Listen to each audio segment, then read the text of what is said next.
Welcome in 49ers Access, and welcome to the 2025 NFL playoffs between the San Francisco 49ers, who will travel to Philadelphia, Pennsylvania at the Link and take on the Eagles. These two teams are built entirely different.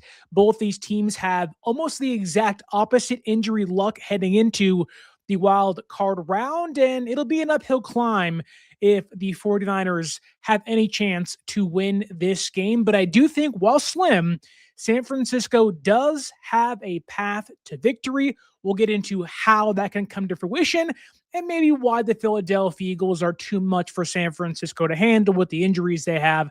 And at this point in the season, don't forget to like, share, and subscribe. Again, welcome to the 2025 NFL playoffs. The Niners are back in the mix. Doesn't that feel great to say? Don't know how long they'll be in the mix, but that'll be decided on Sunday when they face off against, again, the Philadelphia Eagles. Now, San Francisco comes in 12-5, Philadelphia 11-6 on the year. Now, obviously, records don't mean much when it comes to playoff time.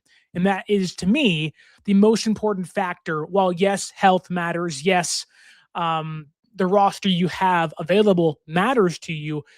Records are meaningless. What you did 1 week ago means absolutely nothing for Philadelphia and for San Francisco. This is a brand new day. It's a brand new year, literally 2026, but also this is a brand new day for the San Francisco 49ers. You can erase what happened the previous 18 weeks. You can erase your 12 wins. Every team is 0-0, 0 wins, 0 losses, and it's pretty much the race to four wins.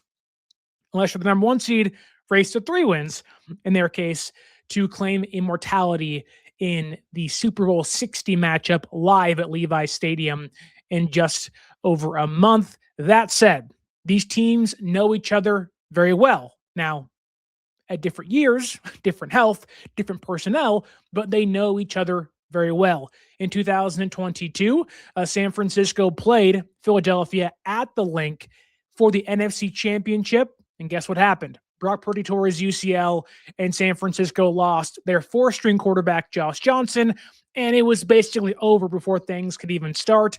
San Francisco, the entire offseason, talked crap, talked mess, complained, and said, look, if we had our dude Brock Purdy, things would be different. Fast forward a couple months, things were very different. San Francisco puts up 40 points and pretty much ends Philadelphia's season in 2023. They could never recover. They were never the same. The dysfunction started to show.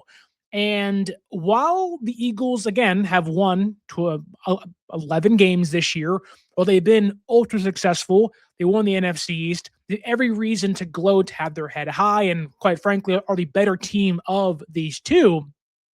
That doesn't mean they're perfect. And we've talked about quarterback rankings, and we've talked about, defensive stuff and getting into the X's and O's and the film and the tape and the nitty gritty as to, what this Niners team is. And while I don't think playing Philadelphia was the best matchup for the 49ers, you want to play Carolina. Every team did. That's why the Rams didn't rest their players. They thought, hey, we want to play Carolina if we can, because that's probably your easiest route to at least advancing past the wild card round. But I don't think San Francisco has this, Goliath to face. Again, Philadelphia is a good team. They deserve a ton of respect. Yet there is some dysfunction on that Philadelphia offense. And primarily it comes from their offensive coordinator and quarterback Jalen Hurts. Philadelphia's offense has really struggled this season with the new offensive coordinator, Kevin Patullo, calling plays. Talk to Eagles fans, you talk to the media, they'll tell you he may be one of the worst offensive coordinators in football. It's shocking how bad they've been knowing the personnel they have, right? They have Saquon, they have Jalen Hurts, who probably isn't the top 10 quarterback, and we'll get into who he is this year, but is a very good quarterback on playoff time, very clutch, and he plays well in big moments. Kevin Patullo has failed to get the best out of this group good offensive line, again, good quarterback play for most parts of the season, a great running back, and 2 1,000-yard receivers. They've really felt like they just haven't been, gotten going. They've been kind of stuck in the mud. They've won games, but again, the offense just feels like there's a key cog missing in that, and it feels like it's the play calling, maybe more than the personnel. This isn't the same Philadelphia's offense San Francisco literally saw 2 years ago, and it's not the same Philadelphia offense we even saw last year as the defending Super Bowl champions. That team was a buzzsaw last season. They were running through people. Saquon was the offensive player of the year, could have won the MVP. This is not that same team that could have beat any defense on any day and pretty much waltzed in and won the Super Bowl with a great defense and an offense that, again, was just so high-powered and could be anybody on any Sunday, Monday, and Thursday. They controlled the clock. They ran the football 35 times, and Hurts could just uncork it in a high school-style offense. That's not what this is. And I think that a lot of people are mistaking that they'll turn it on. And they could. Philadelphia could certainly turn things on when it means most. And I'd almost bank on that at least being turned up the dial to from 6 to 8 at least if Philadelphia has a good game. But this offense is trying to be more structured, and they're trying to make Hurts more comfortable throwing over the middle of the football field, and it just hasn't worked. He looks uncomfortable passing the football over the middle of the field. And ironically, it's almost exploited a lot of his inabilities as a quarterback. Again, he's one of the worst quarterbacks passing the football over the middle of the field. He doesn't see the field well. The deep ball inaccuracies have at least crept up into the conversation more often, and there has been a lack of consistency overall from Philadelphia's offense, from A.J. Brown to Hurts, and even to Saquon, who isn't having a bad year by any means, but is not having a Saquon Barkley 2024 Offensive Player of the Year Madden cover type season. It's much more akin to his 2023 year, his last year with the Giants, where it was good, but it wasn't what we've come to believe Saquon can be with an offensive line like the Philadelphia Eagles have. And I know San Francisco's defense has really struggled, right? They lost a lot of people. No Bosa, still no Fred Warner, albeit he has been doing drills on the sideline. Hopefully with the return coming, if they can get past Philadelphia in the divisional round, we'll see. Not banking on it, but we'll see. That said, San Francisco has none of their current linebackers that made the opening day roster healthy. Now, D. Winters and Luke Gifford may play, but right now they're on the outs, and it looks like they may not. And I could maybe even say if they don't play, the better for how bad they've been at times this season and how much better Eric Kendricks, Kazir White, and Garrett Wallow looked against Seattle Week 18 last Saturday. That said, I think there is an argument to make, despite how banged up San Francisco is, that Philadelphia may have the second worst offense in the NFC side of the playoff bracket, right? The worst one, clearly Carolina. And besides them, I trust the Packers offense more.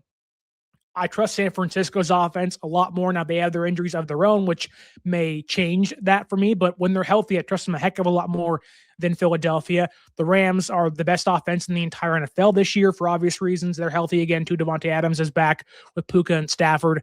Then it's teams like the Seahawks, who aren't a great offense, but they run the football really well. And Darnold has been good enough as a deep ball passer and in the intermediate to at least make you believe they can win the Super Bowl this season. And then, of course, there is the Bears, who, again, aren't a great offense, but they have a great offensive coordinator, and Caleb has been a big factor in them winning games, whereas Philadelphia doesn't do anything exceptional. They do everything well enough, but they don't do anything exceptional. And what do I mean by that? Because I can say that and not defend it, so I'll defend it here. The Eagles' offense has been mediocre, right? They're 19th in points per game, 22.3. They are 9th in points in the first half, and they tail off all the way down to 26 in the second half. They're a first half team, get a lead, and let their defense take over, which has worked out again 11 times this year and could have been many more. But they're 23rd in passing yards per game. They're 18th in rushing yards per game. Again, that's bottom half of the NFL. This offense, I do think, maybe doesn't feed into San Francisco's defensive strengths because there aren't many. However, I do think it opens the door, at least for San Francisco, to have a chance to stop Philadelphia's offense and give their offense an opportunity to score some points against an excellent Eagles defense.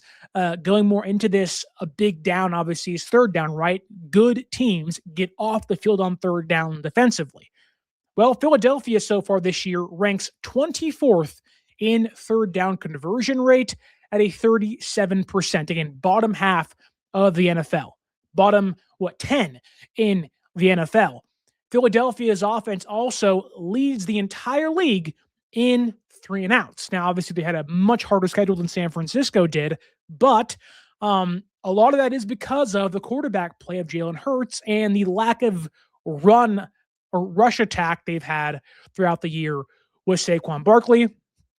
And I don't think it's crazy to say that Jalen Hurts is probably the second worst quarterback in the NFC side of the bracket. If you put these guys on a board, strictly focusing on 2025, I'm not talking about previous playoff experience. I'm not talking about, he's won a Super Bowl and he played great in both of the games he was in against Kansas City in 22 and in 2024. Erase that. I'm talking about just this year in a tunnel, right?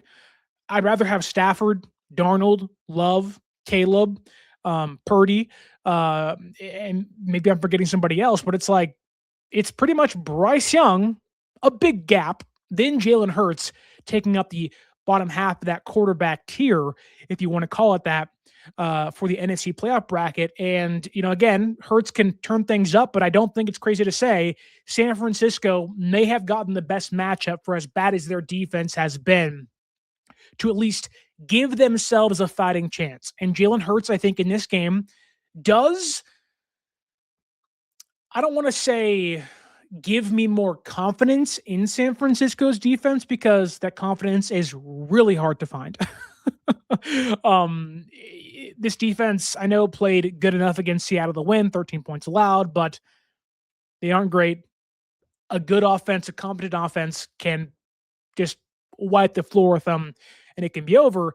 But I do think where Hurts' strengths and weaknesses are as a quarterback does at least, again, give San Francisco an opportunity to get off the field on third downs, maybe hold Philadelphia to under 23 points, which maybe isn't enough. But again, it's better than 30, better than 26, maybe even better than 24.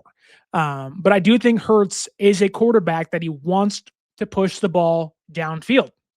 He has the 7th most deep attempts in the league.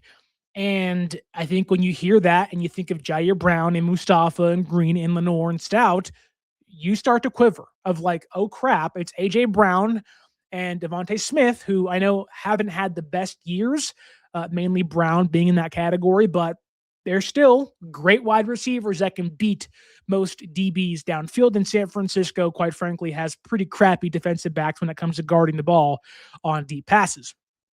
However, despite those deep passing attempts, again, 7th in football, Hurts does rank 25th with a 40% completion rate on those passes. So he'll take opportunities downfield. He'll take chances to beat San Francisco over the top, but he also is one of the most inaccurate deep passers in the league.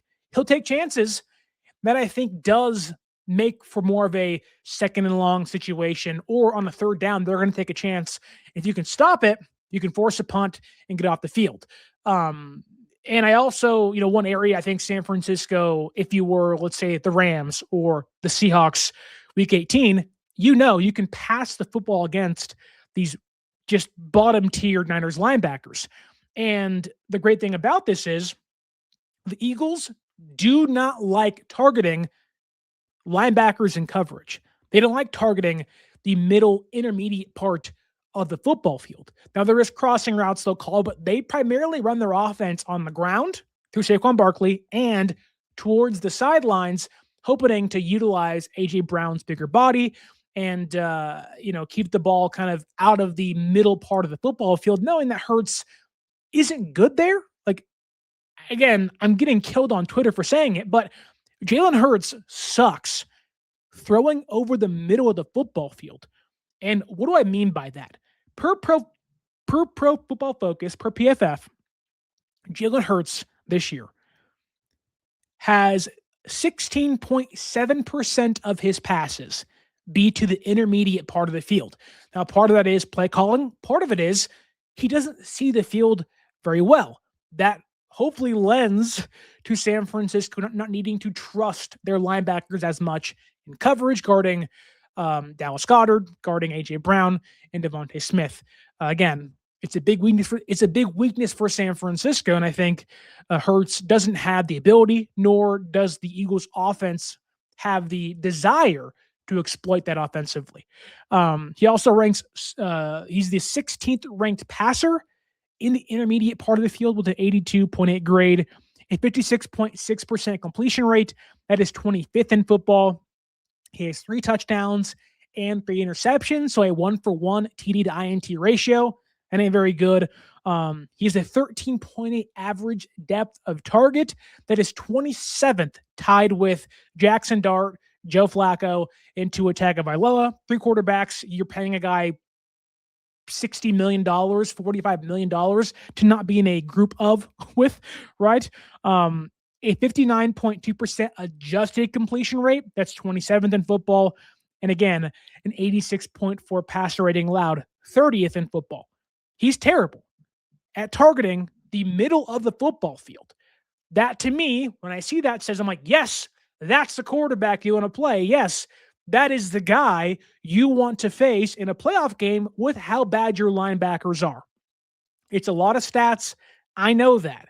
But I'd rather play Hurts than Caleb, Stafford, Darnold, and all the other guys not named Bryce Young. He does not see where San Francisco's biggest weakness is. Now, it doesn't mean he isn't a good quarterback. I'm not saying that. Don't misconstrue me running down why Hurts maybe can't exploit San Francisco and their linebackers and safeties and coverage in the intermediate part of the game, because Hurts still is a good quarterback, right? He's going to throw towards the sideline, underneath, let his guys do work or take chances downfield. That is still a big test for San Francisco's cornerbacks, Lenore, Green, Stout. If Luter plays, who knows? And of course, Brown and Mustafa over the top. And if you do not get pressure on Hurts, like any quarterback, he is going to kill you through the air. May not be, 20 times a game, but it might be 14 times, might be 15 times. If in a clean pocket for Hurts, if the Niners do not find pressure with their terrible pass rush, like there's a real, and this is probably true, where the Eagles' offense might be the second worst in the playoffs right now on the NFC side of the bracket. San Francisco's defense is far and away the worst in the entire NFL playoffs, if you ask me. They are terrible. They are atrocious. They can't rush the passer. They can't stop the run. They can get beat deep downfield. They are just free to go. You play Monopoly, you get your free turn, right? This is a free turn for the Eagles offense to heat up. This is almost like not an exhibition game. Obviously, it's a one and done situation for everybody. But when you talk about, Niners being maybe feeling lucky that they're getting Philadelphia's offense, Philadelphia is elated they're playing San Francisco's defense because they're saying, hey, this is a warm-up game to start playing better defenses. And if they can get hot, this can be a long day for San Francisco defensively. Because Hurts this year, a 19-1 touchdown to interception ratio in a clean pocket. When pressured, though, 6 touchdowns, 5 interceptions. They're going to have to find a way to generate pressure. We'll get into who they can beat with the offensive line. But I think if you're circling players, this is a massive game for guys like Kalia Davis, CJ West, Alfred Collins, Yetur Gross-Matos, who, brother, earn that paycheck. You're getting paid $18 million to do nothing, nothing at all. This is a big game for those guys because if you don't, Hurts will have all day to throw, and he already holds on to the football forever. So far this season, he holds the ball 3.08 seconds. That's on par with Justin Fields, Jackson Dart, and Brock Purdy. And we all love Brock, and we all like the way Brock can make plays. Hurts is the exact same way, where if you don't pressure him, he'll run around, he'll scramble for some yardage, and also beat you deep downfield. So it's really important to get some pressure. I do some nickel blitzes. Maybe you bracket guys. Maybe you bring Brown up a little bit in the box, let him play. This is probably a game, unfortunately, you'll see a lot of Jason Pinnock. I hate that. I really hate that. He's terrible, but the way Hurts holds on to the ball, he is getting sacked twice a game. So where there is positivity there for Jalen Hurts, there also is some drawbacks where he'll take a couple sacks. He's unafraid to take sacks because how good the defense is. This is almost like playing San Francisco in 2022 and 23, where it's like, yeah, the offense is playing great, but, we don't mind taking a sack or two because we know the defense is probably going to answer, right? And Philadelphia has had, again, one of the best defenses the last, half decade or so with the guys they have on the interior and, of course, the cornerbacks they have. But Jalen Hurts, a very beatable quarterback. I spent 21 minutes talking about Jalen Hurts and Philadelphia's offense because it's a big major factor in this game for how San Francisco can hopefully exploit Philadelphia's offense and their lack of, again, desire of wanting to target their linebackers in coverage, but also a big reason why you have to find some pressure. I wouldn't even mind blitzing if D. Winters plays, blitzing him on a consistent basis. This is a game where, fast forward a couple years when Nick Martin, if he ever plays again, who knows, this is a game where you're like, we want that blitzing linebacker. I think of how great San Francisco has been in previous years, Fred Warner and Dre Greenlaw. This is a game you miss Dre Greenlaw a ton. Obviously, you miss Fred even bigger, but even if Fred was out there, this is a game you missed Dre Greenlaw. Having that blitzing second linebacker. San Francisco doesn't have that this year, unfortunately. Winters is probably the closest thing to that, but he's probably their best coverage linebacker, and even then, it's not great. He's tailed off significantly. That said, that moves things to the backfield. Saquon Barkley. We know Saquon. He's one of the best running backs in football, but like Christian McCaffrey last year, although he was hurt for most of the season, there hasn't been that burst that there was in 2024. And it's a curse of when you have running backs with over 345 attempts, the next year, they're tired. They're exhausted now. For Philadelphia, it paid off. They won the Super Bowl. San Francisco, not so much, but he looks tired. He doesn't look the same. Right now, he's only averaging 2.71 yards after contact. That's a big test for guys like Eric Kendricks, if D. Winters plays, Garrett Wallow, and Kazir White, who may not start, but Robert Saleh said could suit up on Sunday if needed. So got to tackle. That is a big thing for San Francisco. Was against Seattle, was against the last couple of teams they played, Colts, Bears. You got to tackle. This team missed 18 tackles against Seattle. Now, it wasn't the only reason they lost that game, but defensively, you stop a 3rd and 17. Maybe you can win that game, or at least, hold Seattle to under 13 points, and maybe your offense gets 1 to 2 drives and it makes that game more manageable for them. San Francisco has to tackle. Saquon hasn't really been the same guy breaking tackles. He's not going to reverse hurdle you this year. He isn't that guy. And really, Philadelphia's offensive line, while still very good, I wish San Francisco had it, obviously, also haven't been the same this season. Clearly letting it all out last year, and again, it worked out in their favor. But Saquon's still a threat in the passing game. their running game is starting to find momentum, and they are getting Lane Johnson back. So on one hand, they're getting healthier. On the second hand, get ready to yell, "Hey, well, that's a false start," for the next 3 hours of your life on Sunday, because that is Lane Johnson's MO. We're going to be screaming. The timing will be there, and we're just going to say, really? Really? It's always a false start. It always is a false start, but where the offensive line is good for Philadelphia, they do have weaknesses too. I think San Francisco really, really needs Yetur Gross-Matos and Keon White to get pressure in the middle of Philadelphia's defensive line.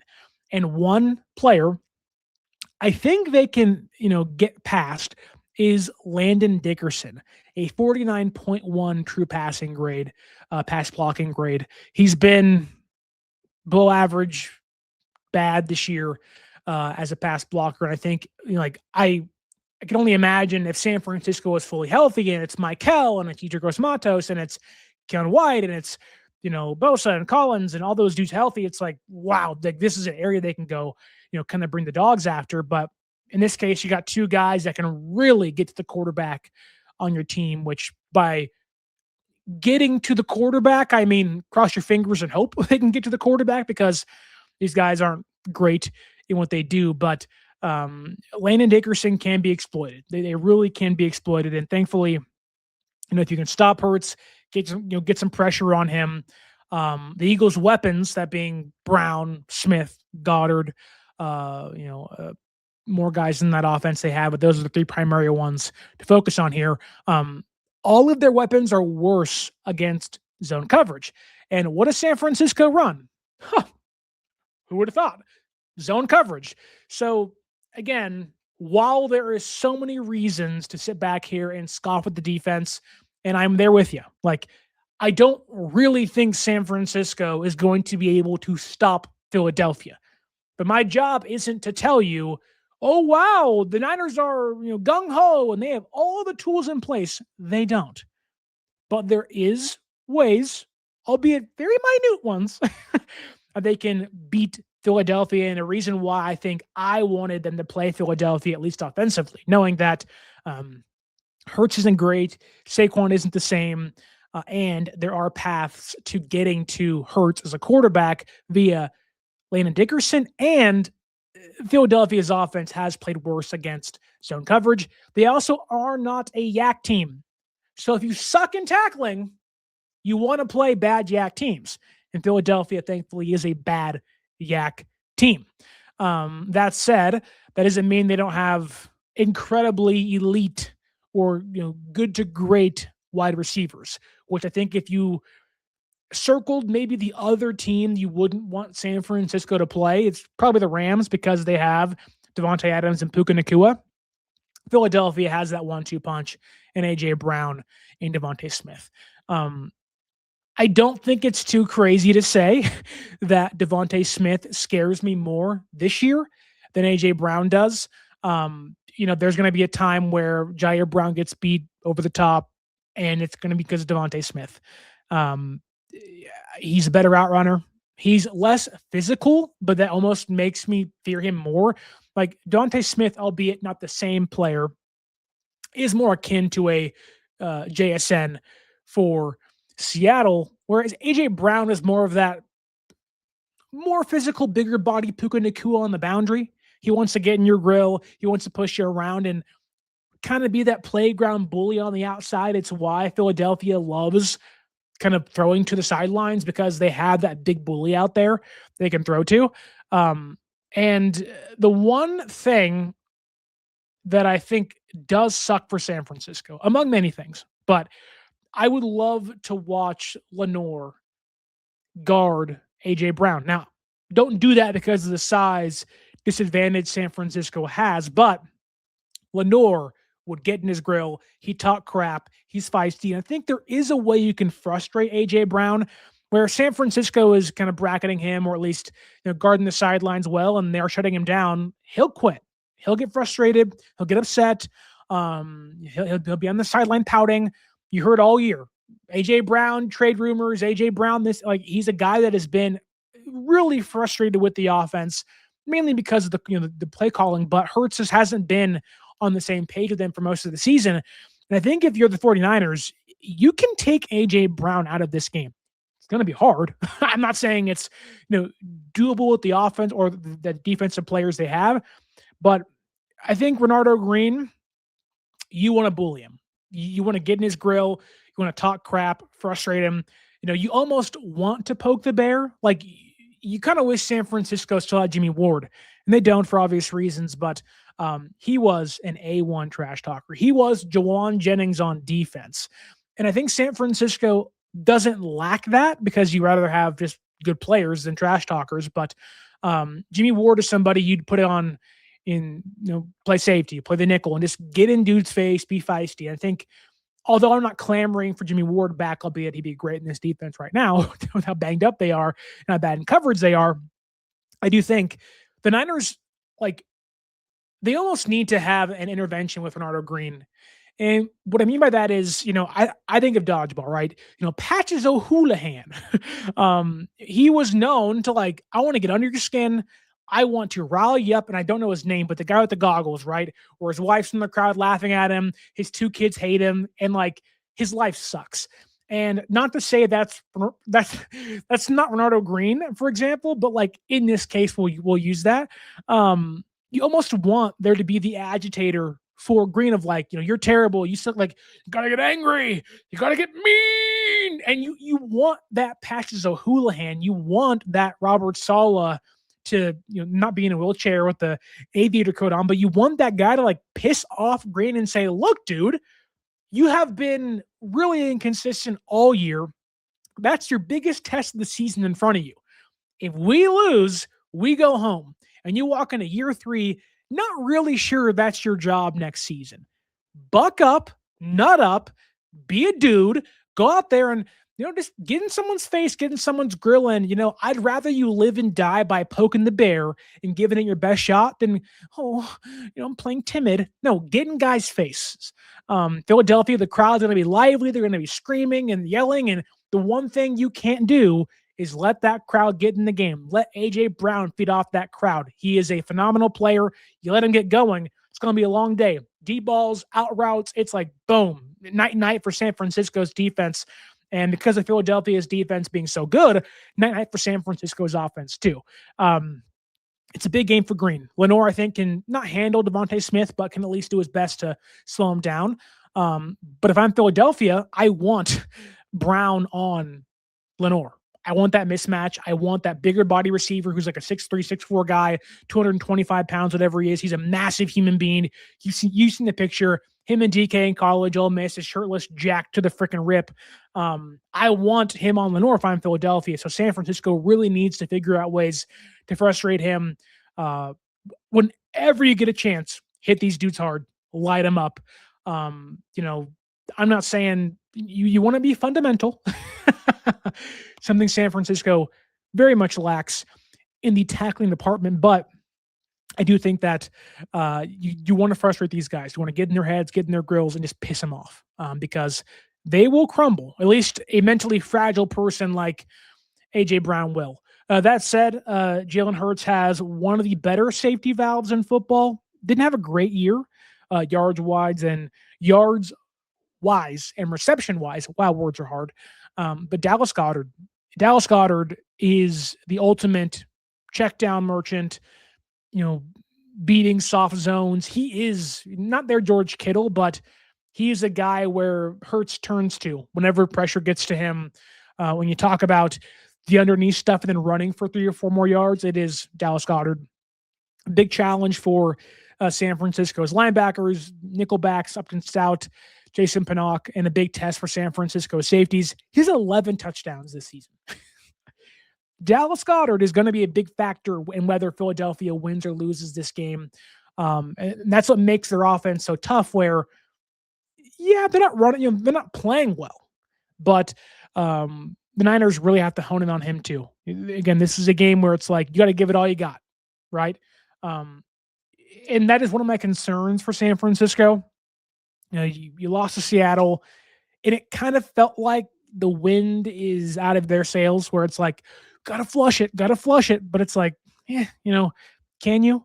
It's really hard for a team that is banged up. They're beaten. They're bloody. They're literally broken. They're literally torn all over the place. They may not have Trent, may not have Pearsall. Who knows?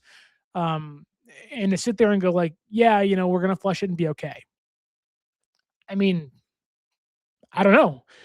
Obviously personnel isn't in their favor, on the field, but I do wonder, if Philadelphia scores quick to begin the game, do younger guys quit? And I don't think that's in the culture of San Francisco, but the effort was pretty bad against Seattle, like really bad against Seattle in that game. So I do have questions about, where and how does San Francisco's effort look late in this game if they're down or if Philadelphia gets up early in this one. Does San Francisco like truly have enough to fight for 4 quarters mentally? I don't know. And that to me goes back into the AJ Brown thing. If you can mentally rile them up and break them, it should feed into San Francisco's defense. Feeling a little better about themselves, or at least, feel like they're winning the mental game in this one. Because I don't think San Francisco necessarily has the edge physically against Philadelphia. But again, it's a big test. And the unfortunate part is, and the crazy part is, the Niners defense can do everything correct. They can stop Jalen Hurts. They can limit Saquon Barkley. They can shut down AJ Brown. They can do all the small things right. They can get to the quarterback, get a few sacks, maybe even get a takeaway. They can do all those things right.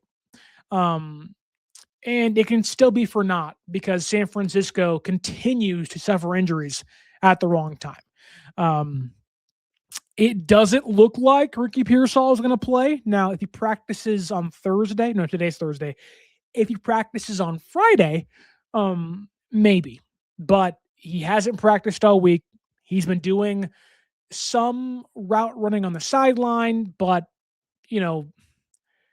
you'd rather almost have Pearsall be out there in a non-contact jersey, and he isn't even out there doing that. On the sideline, by himself, against air, running routes. He's not in drills.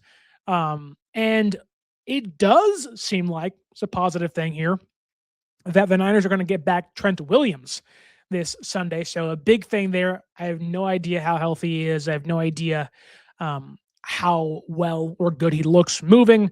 So it's a big question mark. But the Niners continue to just have the worst injury luck. They got to find a way to change that training staff and their injury prevention staff. It's been pretty crappy for about, over a decade or half a decade now, with Shanahan being the head coach and Lynch being the GM. That said, I'll just say this. If the 49ers do not have Pearsall or Trent Williams, they will not win. They will not win. If they do have Trent and they don't have Pearsall, their chances of winning become slimmer than Ariana Grande on the Wicked set. And I don't know if you saw her, but it's really thin, like medically unwell thin. Ariana, please get help. Eat a cheeseburger. I love you to death, but please eat some food, please. Someone give her a cupcake, please. But that's how thin San Francisco's margin of error is. That really shows, no matter who they played, not named the Panthers, this is how the season has been. It's how it's going to go throughout the rest of the way. Like, I never truly considered them being a Super Bowl contender. There was the why not us stuff, but I think reality is setting in for a lot of fans, and this is where I had them. I thought they would beat one team, albeit I thought they'd be more healthy than this. But now that they have Trent and Pearsall out there, okay, you got a pretty, you at least have a 40% chance to win. I think if you have Pearsall and Trent out there, it's going to be tough, uphill climb, but you got to have both those guys out there, I think, to have a really serious chance of winning. But if you only have Trent, things aren't looking too good. But what about the Philadelphia defense? Because this Niners offense has to be the lifeblood of the team. This offense has to be the reason they win, This offense has to be the reason they were in games. This offense almost has to give their defense a chance. And you can see it now. Niners defense gets a stop. Niners offense goes 3 and out. They punt the ball away, and then the Philadelphia's offense just answers quick, and they're down 7-0. It's exactly what happened against Seattle, and you've seen it happen in games where the Niners have lost this season. You gotta have, like, the offense at least has to keep the defense in the game. The one thing you can't have is San Francisco's offense, coming out there playing flat, miscommunication, can't run the football. Purdy, with there might be some rain, being inaccurate, turning the ball over. You just can't have them not have any juice. And without Trent and without Pearsall, hopefully you have Trent. He did practice today, which is a good sign. My worry is they don't have any juice. Now, that does not mean they can't beat the Eagles defense. I think San Francisco can beat the Eagles defense. I think if those guys are healthy, there are very obvious areas where San Francisco's offense can come alive and score some points and shock the world on Sunday. And that, to me, is how things are going to have to be going forward, and have been for the last, 4 months, really, for being honest. Ever since Fred went down, it's been the offense leading the way. And a big reason for this is Philadelphia doesn't blitz. The third lowest blitz rate in football, 18.1% of the time they blitz. It's nothing. They're going to drop dudes back. They're going to run light boxes. They run light boxes, the highest rate in football. Over 60% of the time. If that rings a bell, that is the Seattle Seahawks running light boxes, rushing 3 in their 3-4 defense, dropping the outside linebackers in coverage. They truly are going to let their secondary be the reason they win. They're going to drop guys in coverage. They're going to try to cover the sidelines, cover the deep ball. The good thing about this is that if you are in the camp of, we got to have Christian McCaffrey have a big game, this may be the week it happens. This may be the week where we all say, Christian McCaffrey, CMC, lead me to the cross. Lead me to the promised land. Be my Moses. If you're an Alice Cooper fan, feed my Frankenstein, brother. Philadelphia does not have the run defenders in the second and third level that Seattle did. Nicky Manwari, Devon Witherspoon, Tariq Woolen, their safeties. Although Philadelphia probably has better coverage players than Seattle does, they do not have the big-bodied safeties and nickelbacks and cornerbacks. They don't have those guys where you say, once you get to the second level, the play's over. I do think San Francisco's offense, they can get pools and lead blockers out there. They can find success on the ground against this Eagles defense. Going into more of the stats here, Philadelphia is 22nd in yards allowed per game, 124 yards per game. They are 16th, so about average, in yards allowed per attempt at 4.3 yards per carry. And the Eagles this year are giving up nearly 5 yards per carry, 4.75, on outside zone runs this season. Take the game against Seattle. Because San Francisco didn't have Trent Williams, they ran literally 0 outside zone run plays because they couldn't. And I think the Niners, knowing that they can get Trent back, they can get back to how they play football. That Seattle Seahawks game did not feel like San Francisco 49er football. Want to know why? They couldn't run the outside zone. That was a big problem. Now, they should have still been better running gap, but they couldn't run the outside zone. I do think they can run the outside zone against Philadelphia if they have Trent back in play. And a key number, circle this in your brains, on your minds, in your calendars, on your Nook, on your Cranberry, whatever the thing is, Blueberry, Blackberry, on your iPad. The Niners have to get 125 plus rushing yards in this game. In Philadelphia's 5 losses this season, they've allowed at least 125 rushing yards. In 3 of their losses, they've allowed over 150.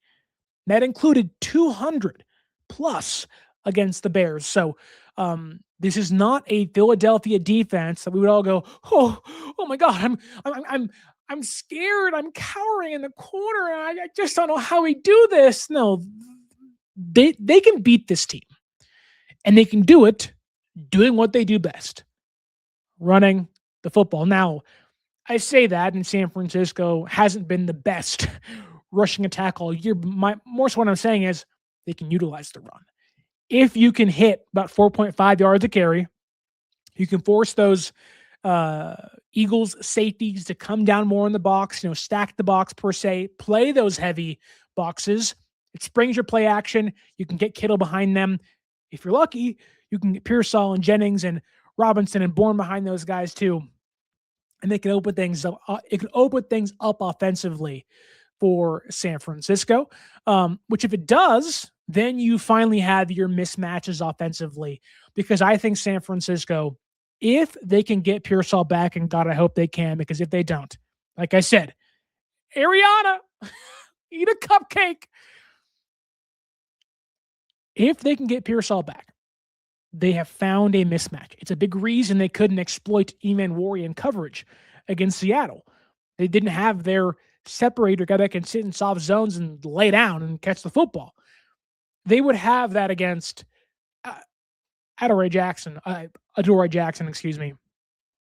Philadelphia. So far this year, 89.3 pass rating allowed when targeted, 504 yards allowed, and 18% missed tackle rate. If that does not scream, get Pearsall out there, if he can play, and exploit the heck out of Adoree Jackson. He's a good coverage player. He's a good player overall, but I do think that is, again, it's gonna be Quinyon Mitchell and Cooper DeJean on the outside and in the nickel. Adoree Jackson is the other outside cornerback. You gotta have Pearsall out there.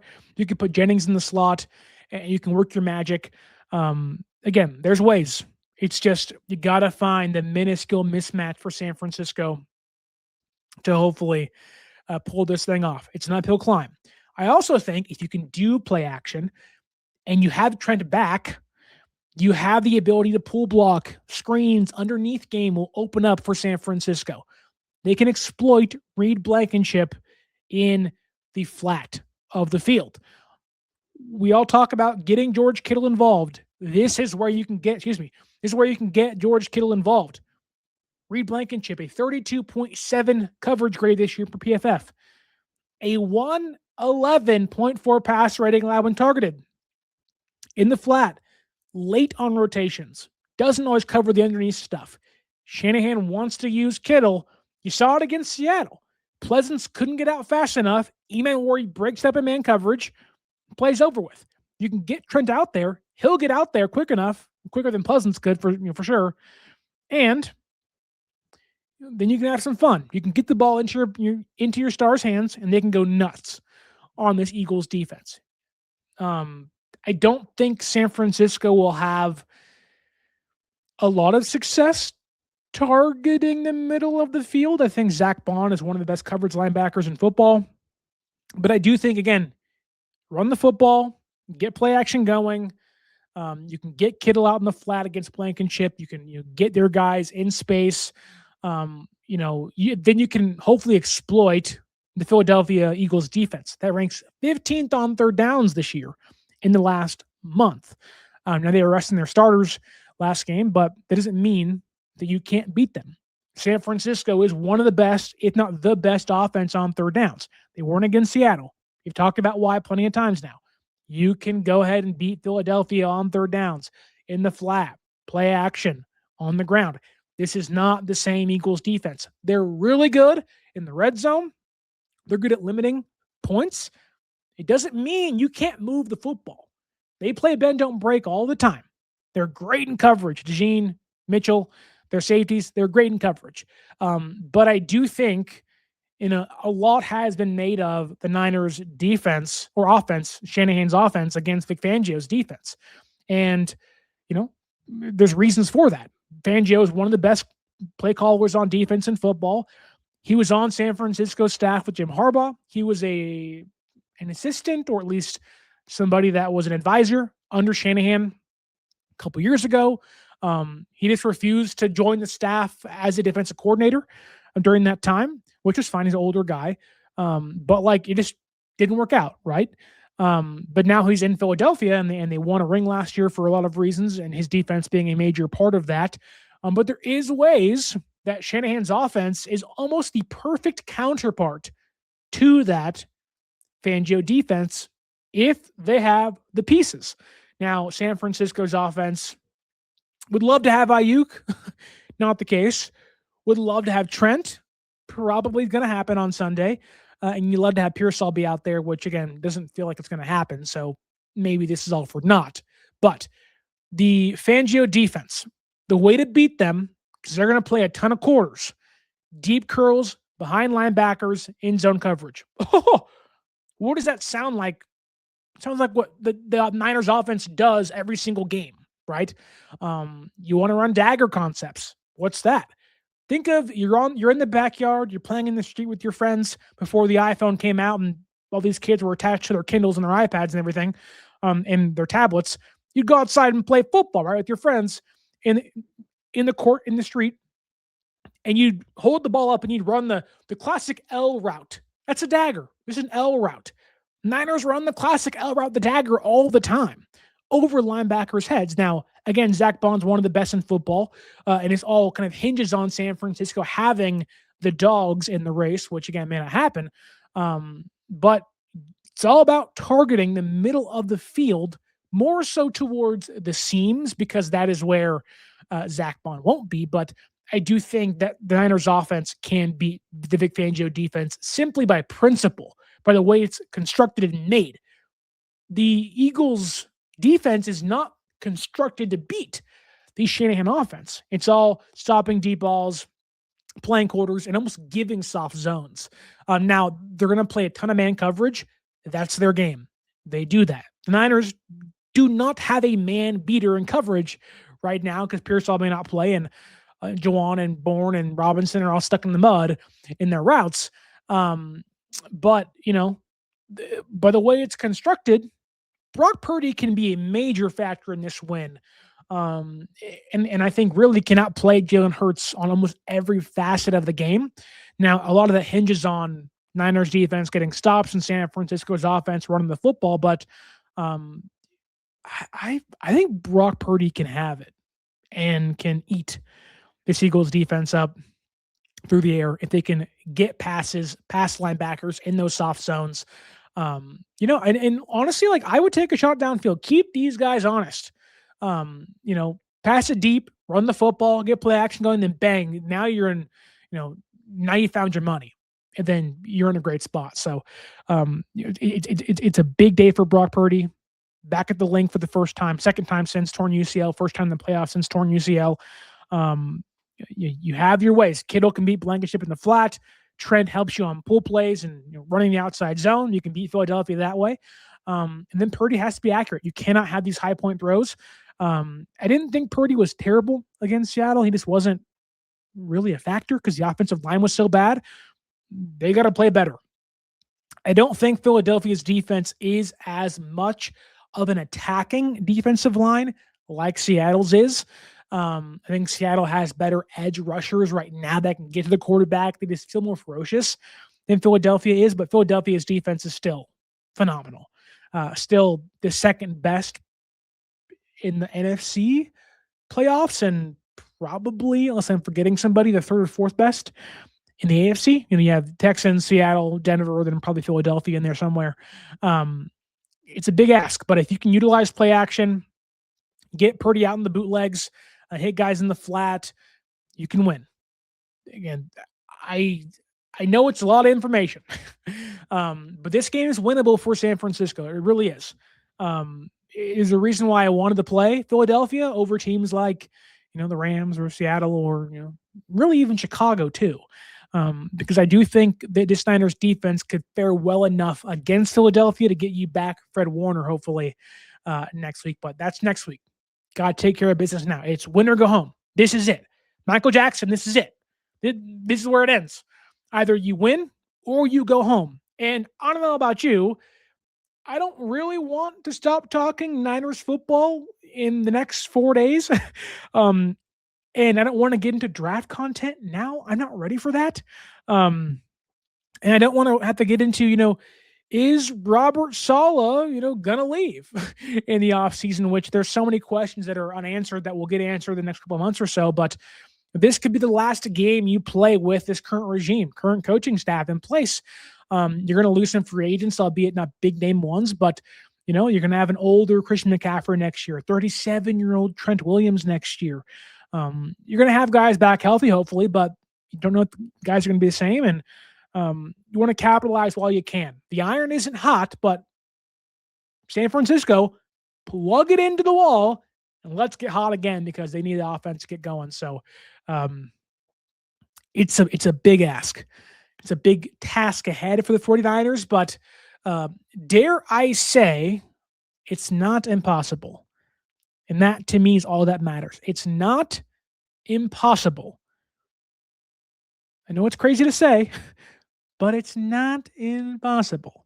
And a lot of things this year have felt impossible. And this one surprisingly doesn't feel that way. So hoping San Francisco pulls this off, hoping San Francisco can get the win. This is a game where it may come down to one defensive stop or really just who not wants it the most, because that's pretty crappy to say, but like just who has the fight. And I think San Francisco has more fight than we think. They just don't have the personnel to swing hard. It's a lot of small jabs. And sometimes, if you can be Floyd Mayweather against McGregor and just take all the jabs he wants and then goes to the knockout blow, fine. But I don't know. Maybe I'm overconfident.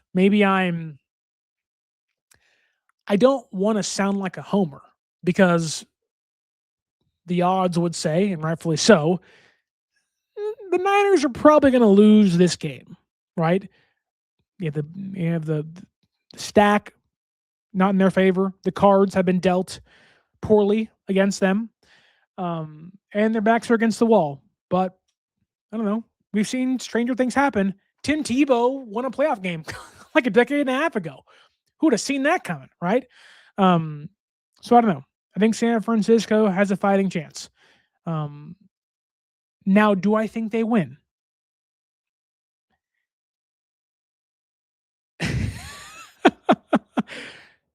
Probably not. I think this is where if I were to give you my realistic take, I would say San Francisco loses about 23-13, 23-16. Philadelphia's a better team. They're a better team overall with a better defense.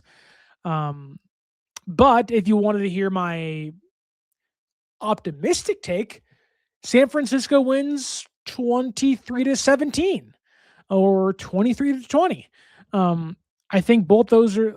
I think the Niners winning and losing are both possible. Now, I'd probably give them a 35% chance to win without Pearsall. If they don't have Trent, a 1% chance to win. But I've seen crazier things. Stranger things have happened. Yeah. Get that reference. Conformity gate's real, folks. But I think San Francisco will lose. But for the more optimistic side of me, it's a new year. It's the same me. I want to keep that side. I'm going to say San Francisco wins because they kind of have to. 23-20. I think Pinheiro plays a big part of this game. It might rain. I think Elliott for Philadelphia, their kicker, will miss one kick. I think San Francisco's offense has to find a lightning in a bottle one time. Hope to get Fred back. Hopefully things change. Maybe you can get healthier, albeit it may not matter much in the divisional round. And fingers crossed the Rams fall apart, and fingers crossed the Packers beat the Bears because it sets up Seattle versus Green Bay and then San Francisco and Carolina. So that is your rooting interest, Carolina, Green Bay this weekend, and hopefully San Francisco can pull off the miracle upset in Philadelphia at the Link, fans be damned. Philadelphia fans are nuts, not in a good way. Like, not in the endearing, oh my God, wow, they have so much heart and they care and they're passionate. No, they're a bunch of jackasses. like, like you mentioned Jalen Hurts in a negative way when I laid out to you why it ain't positive that much this year. And it is like an all-out war. It's like I called out their God. And you're like, wait a minute. You've watched him play. There's no way I'm the one getting criticized right now for this. So hopefully San Francisco can pull the upset, beat Philadelphia. And how great would that be? In a retooling season, beating one team in the playoffs, it'd be fun. And I think it could happen. But keep your head down, and hopefully you keep working hard, San Francisco. Got to have it. Got to have it. I think San Francisco wins, wink, wink, wins this Sunday at the Link in a drizzle in the rain. And Brock Purdy overcomes that Philadelphia defense 23-20. That is my final score prediction. Drop your comments down below. Drop your score prediction down below. San Francisco, please get the win. Don't let it end here. But it'll be a big game on Sunday. We'll get to enjoy some football on Saturday. Maybe get to watch things go San Francisco's way, but enjoy it while you can, because it might be over on Sunday for San Francisco. But until then, as always, my name is Sterling Bennett. Don't forget to follow us on social media at 49ers_access is the X or the Twitter. 49ers.access is the Instagram. And you can use our promo code 49ersaccess at SeatGeek.com to save yourself $20 off your first purchase. If you want to see this game live and in person at the Link, and you want to have a small discount, use our promo code 49ersaccess, 49ERS ACCESS at SeatGeek.com. Again, save yourself $20 off your first purchase. Like, share, and subscribe. As always, my name is Sterling Bennett. And until next time, may be the last time for the 2025-26 NFL season, stay faithful.